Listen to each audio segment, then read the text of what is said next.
மலர் போன்ற பாதம் நடக்கின்ற போது நிலம் போல உன்னை நான் தாங்க வேண்டும்.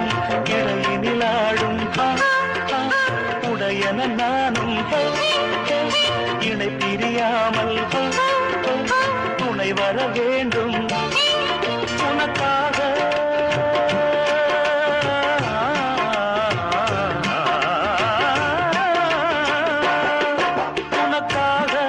பனிக்காற்றை தினம் தூது போக வேண்டினேன். பாவெண்ணிலா உன்னைத்தானே வானம் தேடுதே.